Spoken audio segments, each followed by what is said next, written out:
শহরে চলে এলেন ইস্টবেঙ্গলের নতুন ফরেনার হামিদ আহাদাত।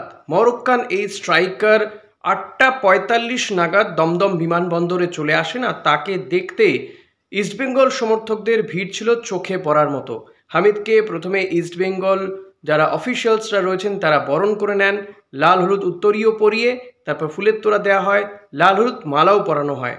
ডুরান্ড কাপে 5 গোলে প্রথম ম্যাচ জয়, তারপরে গতকাল ডার্বি জয়, আর এরই মাঝে কিন্তু হামিদের চলে আসা। নিঃসন্দেহে ইস্টবেঙ্গলে এখন ফিল গুড ফ্যাক্টর চলছে।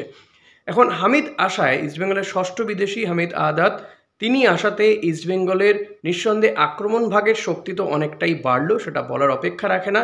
30 বছর বয়সী এই মরক্কান স্ট্রাইকার ডুরান্ড কাপে তাকে নামায় কিনা অস্কার ব্রুজো, সেটা অতি অবশ্যই নজর রাখতে হবে। তবে ইতিমধ্যেই তার আসার আগে কিন্তু তাকে ডুরান্ড কাপে রেজিস্টার করা হয়েছে। ফলত বলা যেতে পারে যে হামিদকে আমরা ডুরান্ড কাপে খেলতে দেখতেই পারবো। সেক্ষেত্রে হামিদ, দিয়ামান্তাকোস একসঙ্গে নাকি কোনো একজন স্ট্রাইকারকে খেলাবেন অস্কার ব্রুজো, সেটা সময় বলবে। তবে হামিদের খেলা দেখার জন্য কিন্তু মুখিয়ে রয়েছেন ইস্টবেঙ্গল সমর্থকরা, আর তা বোঝা গেল আজকে বিমানবন্দর চত্বরে তাকে যে স্বাগত জানানো হলো, যেভাবে স্বাগত জানানো হলো, যত সংখ্যক সমর্থকরা গিয়েছিলেন বৃষ্টি উপেক্ষা করেই, সেটা থেকে কিন্তু আজ পাওয়া যাচ্ছে।